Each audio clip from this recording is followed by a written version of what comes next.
আমি জানি যে রাত্রে খেলা চলছিল, তার আগে দিনে খেলা চলছিল, তখন 6টা ফোন, 4টা মানি ব্যাগ, একটা ব্যাগ থেকে কেউ একজন নিয়ে গেছে, চুরি করছে এটা। তো এটা যখন আইডেন্টিফাই হয়েছে যে এই জিনিসগুলো মিসিং, তখন নিরাপত্তা জোরদার করতে বলা হয়েছে, নিরাপত্তার যারা দায়িত্বে ছিল ওখানে। এটা হলো কালকে দিনের বেলা ঘটনা, এরকম সময় হয়তো বা এরকম সময় ঘটনা হইতে পারে। তো ওখানে যারা খেলতেছিল বা যারা আর কি কমিটিতে ছিল, ওরা ওখানে গিয়ে তো গেটম্যানকে বলে। পরবর্তীতে রাত্রে, এটা দিনের বেলা ঘটনা, রাত্রে হলো আপনার আটটার কাছাকাছি সময়ে তখন তখন একটা ফুটবল ম্যাচ চলছিল।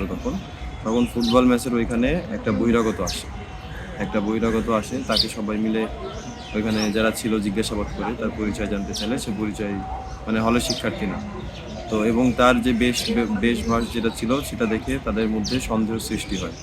সন্দেহ লাগলে তারা তার সাথে ওইখানে খেলা চলতেছিল, যাতে কোনো হট্টগোল না হয়, তারা আর কি ওই আপনার মেইন বিল্ডিংয়ের যে গেস্ট রুম, এই গেস্ট রুমে নিয়ে আসে। কোন বিল্ডিং? ফজলুল হক হলের মেইন বিল্ডিংয়ের গেস্ট রুমে তাকে নিয়ে আসে। তার সাথে ওখানে কথাবার্তা হওয়ার পরে সে নিজে জড়িত থাকার স্বীকারোক্তি সে দেয় নাই। সে এরকম একটা কথা হয়তো বলছিল যে ওখানে সে যে নিচে তাকে সে চিনে বা তাকে সে ধরে দিতে পারবে, এরকম একটা কথা হয়তো সে বলছিল।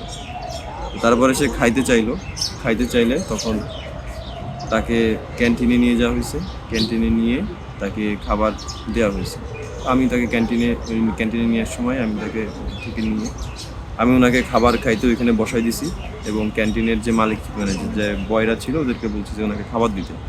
তো একটা মুরগি আর একটা শোল মাছ আর একটা সবজি, এইটা দিয়ে তাকে ওইখানে খাবার খেতে দেওয়া হয়।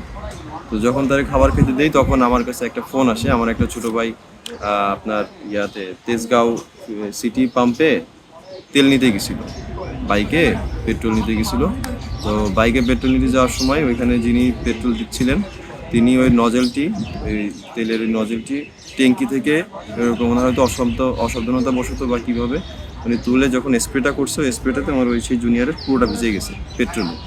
তো ওর গায়ে জ্বালাপোড়া করে, ও তখন আমাকে ইনস্ট্যান্ট ফোন দিচ্ছে যে ভাই আমার এরকম একটা সমস্যার মধ্যে আমি পড়ছি।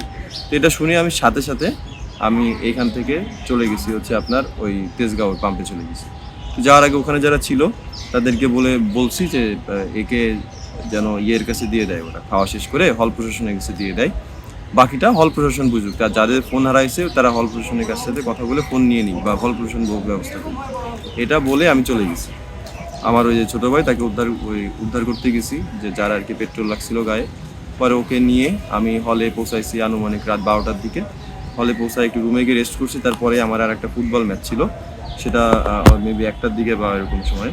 তো পরবর্তীতে আমি ওইখান থেকে যখন এই ফুটবলটা খেলতে আসি, তখন কয়েকজন ওইখানে বলা করছিল যে সে হয়তো মারা গেছে। এটা হলো আমার জানা মতো। যেটা ঘটেছে এটা কোনোভাবেই কাঙ্ক্ষিত নয়, এটা একটা অনাকাঙ্ক্ষিত ঘটনা। কেউই আইন নিজের হাতে তুলে নিতে পারে না।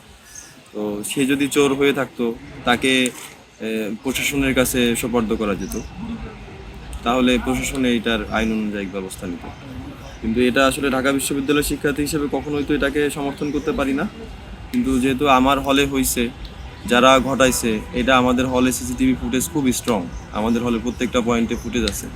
এগুলো হলে একটা তদন্ত কমিটি হয়েছে, তদন্ত করে হয়তো একটা রিপোর্ট তারা বা তদন্ত প্রতিবেদন তারা পেশ করবে বলে মনে করছি।